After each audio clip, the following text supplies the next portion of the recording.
Shalom. Renungan kita pada hari ini diambil dari Yosua pasal 24 tentang pembaharuan perjanjian. Sebelum Yosua mengakhiri masa pelayanannya, dia mengundang seluruh bangsa Israel untuk berkumpul di hadapan Tuhan dan kembali menceritakan tentang perbuatan-perbuatan Tuhan yang dilakukan oleh Allah pada waktu mereka keluar dari Mesir sampai mereka ke tanah perjanjian. Yosua menceritakan kembali pengalaman-pengalaman mereka dan mengingatkan kembali kepada mereka, karena Yosua sadar bahwa manusia mudah untuk melupakan segala sesuatu. Tuhan menciptakan otak manusia dengan satu kemampuan yang luar biasa untuk dapat memisahkan informasi-informasi yang dianggap penting dan membuang informasi-informasi yang kurang penting dari otak kita. Tuhan menciptakan otak kita dengan sistem penyimpanan 2 tahap, yaitu memori jangka pendek dan memori jangka panjang. Setiap informasi-informasi yang diterima oleh manusia melalui panca inderanya itu akan tersimpan di dalam memori jangka pendek untuk waktu yang tertentu.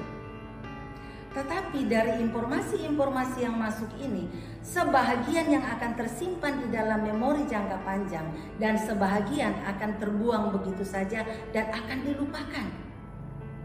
Setiap informasi yang dianggap penting itu akan tersimpan di dalam memori jangka panjang kita. Informasi yang dianggap penting yaitu informasi yang diulang-ulang. Sesuatu yang diulang-ulang itu akan dideteksi oleh otak kita sebagai sesuatu informasi yang penting yang harus disimpan di dalam memori jangka panjang.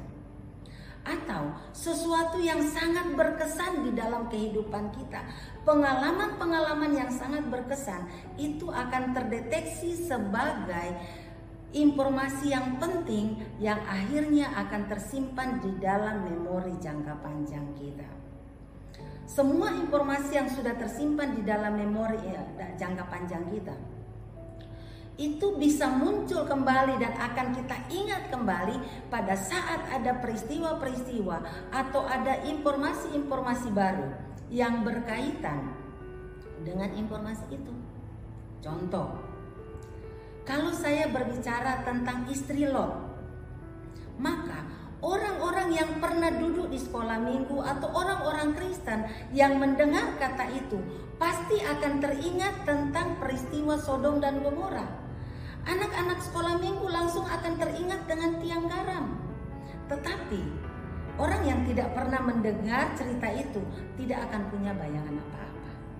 Saudara yang kekasih di dalam Tuhan, begitu pentingnya untuk kita menyimpan firman Tuhan di dalam memori jangka panjang kita. Begitu pentingnya untuk kita mengulang-ulang firman Tuhan, mengulang-ulang janji Tuhan, mengulang-ulang perintah Tuhan, mengingat di dalam kehidupan kita supaya itu akan tersimpan di dalam memori jangka panjang kita. Dengan demikian, pada saat kita membutuhkan sesuatu, pada saat kita ada di dalam situasi yang sulit, maka janji Tuhan akan muncul dan itu akan menjadi penghiburan buat kita. Pada saat kita mungkin lagi terpuruk, kita lagi kekurangan karena kita sudah menghitung dan menghafalkan atau menyimpan janji Tuhan di dalam hati kita, maka janji Tuhan tentang kelimpahan dan kecukupan itu akan muncul dan itu akan membangkitkan iman kita kembali. Itu sebabnya pemazmur mengatakan, dalam hatiku aku menyimpan janjimu. Saudara yang kekasih di dalam Tuhan, di dalam kehidupan kita banyak hal yang harus kita perbaharui.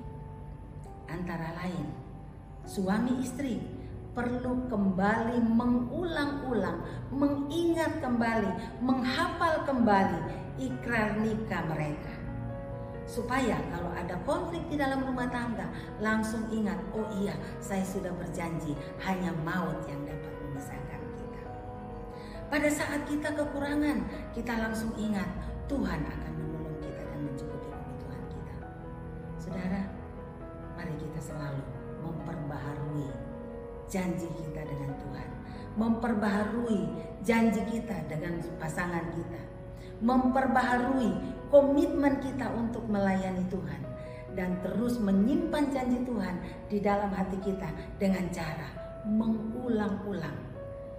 Mengulang-ulang itu adalah kata yang perlu kita lakukan untuk menyimpan sesuatu yang penting dalam memori jangka panjang kita.